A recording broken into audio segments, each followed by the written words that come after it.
What if I told you that this 12-year-old lens still competes and even rivals modern photography lenses? What if I told you that this lens feels like the embodiment of a legacy? A legacy where character prevails over specs. This is not just a lens. It's a time machine that takes us back to the roots of photography with a classic vintage design that I absolutely love, even down to the included metal lens hood. And a unique look and feel that truly stands out from most generic, pristine modern lenses.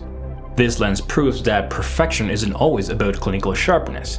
To me, it's about creating a look and feel that is organic, that matches the tone, the mood, our voice, and complements the stories that we, the artists, want to tell. And after using it for over a year and testing it with all my X Pro cameras, I'm ready to talk about it. So this is my favorite lens in the Fujifilm lineup. This is the Fujifilm 35mm f1.4.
This 53mm equivalent in full frame is one of the original X-mount lenses, released in 2012 alongside the X Pro 1, and it's still incredible, reliable, and obtainable brand new to this day.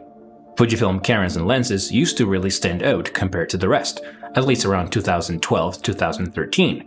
Most DSLR cameras were huge, so the size of this lens, the weight, and the metal construction felt premium and modern, but at the same time, it felt vintage and timeless.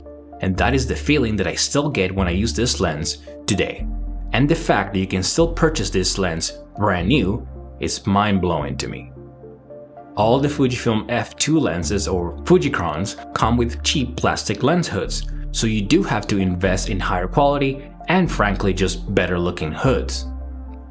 But this included lens hood is just great. I never felt the need to replace it, and it patinas really well. I love it. This lens happens to be a perfect match for any of the X Pro cameras. A kit that feels invisible and removes friction. An extension of your personality. And this matters because, like I mentioned in my X Pro 2 review, the lens choice for your X Pro cameras feels more intimate, more personal. The autofocus can be slow. It's not the best compared to the Fujicrons or the new Fujinon 33mm lens. It also lacks a true manual focusing system. It's electronic focus, fly-by-wire, with no real manual ring with hard stops. A true manual ring lens with actual hard stops would be amazing. Sometimes I do wonder, what if this lens had actual hard stops like a Leica glass? What if it was weather sealed? What if it was manual only? What if it had radioactive elements or radioactive coating on the lens? It would be just perfect for me. I really think it would add to the analog experience of the X Pro cameras, especially if you only want to use the optical viewfinder. That being said, the focusing speed means absolutely nothing to me. Since I use the back button focusing 100% of the time, it's snappy enough and fast enough for my street photography. And over a year of testing, 3 X Pro cameras and thousands of images later, I have never felt that the lens was slow. It had never failed me. I never missed a shot because of the focusing speed. It's just enough for me. However, I do shoot with intentionality. I do take my time. I do try to be intentional and sort of plan accordingly. So keep that in mind. Fujifilm has since released the new Fujinon 33mm lens for those who do feel like the speed of this lens is limiting or holding them back. That new lens focuses on speed and clinical perfection. Ultimately, think about what's important to you, what type of images you want to capture, and that will help you inform what lens is best for you. But for me, after owning both of these lenses and even the f2 Fujicrons, it's pretty clear which one I prefer more. But the more important question here is, why? Choosing this lens really comes down to personality and how its character matches the personality of my cameras.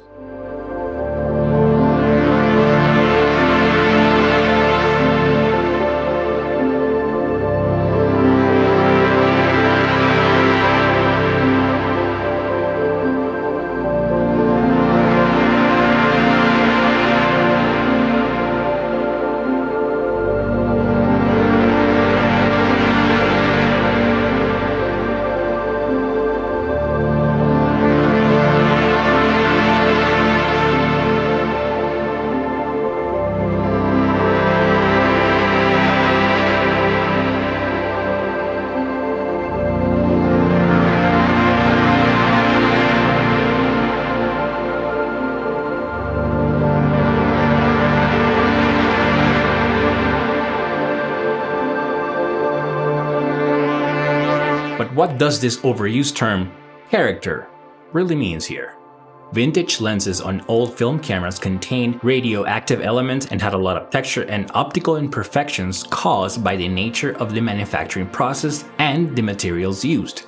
And when the digital camera revolution happened, well, lenses just became sharper, cleaner, with less imperfections, with less texture. And because of health and safety regulations, lenses no longer had radioactive elements or radioactive coatings on them. And the convenience of the digital world is undeniable. However, it is important to understand that there is a loss of flavor, of personality, and texture with digital cameras. And unless you have your own voice, tone, feel, mood, and vision defined, then your photographs will end up looking the same to everyone else.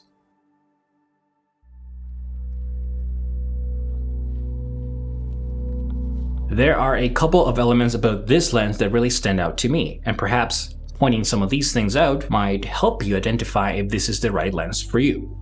Things like the way this lens renders the images. I like the pleasant look of the bokeh. Not too busy, not too generic, it does have some quirk to it. I like how the depth of field roll-off is pretty smooth, while still being sharp. Going from focus to out of focus feels organic. I never find myself distracted by the depth of field or how it's rendered.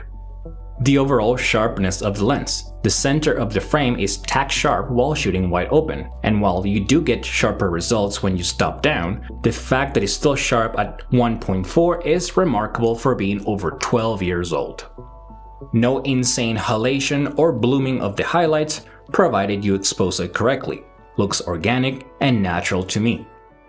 I also do like the pattern on the edges of the frame, which, combined with the cat eye bokeh, makes it look very pleasing in my opinion. And listen, the reality is that I could not care less about specs. I just wanted to give you a starting point of what to look for in case you're tired of hearing the word character without really understanding what does that mean, really. Character does not mean a lens that cannot focus no matter what. Character does not mean excessive chromatic aberration that is out of control. Character does not mean extreme halation where you lose sight of what's important in the frame because it's distracting. Those things, you could call them character, they're not. All of that being said, there are a couple of downsides that we need to talk about. Like the fact that the lens is not weather sealed. I often think about this when shooting, especially in harsh, cold, or wet environments. I really dislike the fly-by-wire manual focusing.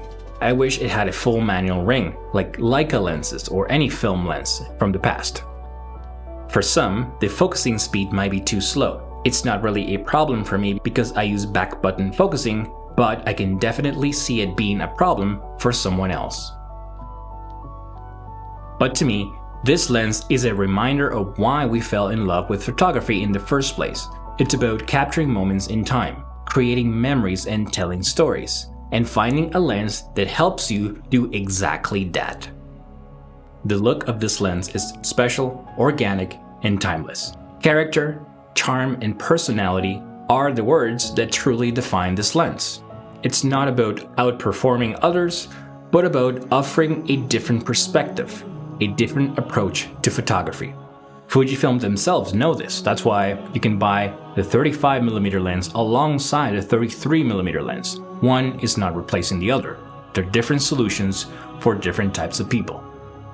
It might not be perfect by modern standards, but imperfections are what truly makes it great. Imperfections make life interesting. People, things, nature, and life in general are imperfect. Embrace it. So please, start your imperfect photography journey today. Be intentional, capture moments in time, and create memories.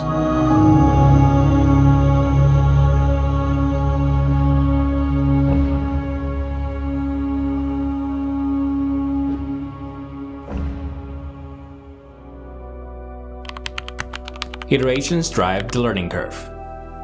To grow and learn, we must iterate. Test new gear, try out new things, print your work, explore new sites, and improving on the techniques that you have already learned is the way to go. However, iterating can be costly. So, with the goal in mind to become a full-time creator, I have started a Patreon page. With your ongoing support through Patreon, you will help make this channel ad-free and sponsor-free. No more reviews of free products, just reviews. In return, you will have access to exclusive content, like behind-the-scenes and breakdown videos, current and future items from my digital store, starting right now with my brand new Fujifilm wallpaper packs, featuring the Fuji body cap and the Fujifilm X Pro 1. If these wallpaper packs are popular, then every single camera that I have reviewed and will review in the future will have one of those, and you can get them right here on Patreon, or you can buy them individually as well. You also get your name at the end of each video to say thank you for your support, and you do get my sincere gratitude. Thank you very much for your support, and as always, get out there, capture moments in time, and create memories. Thank you.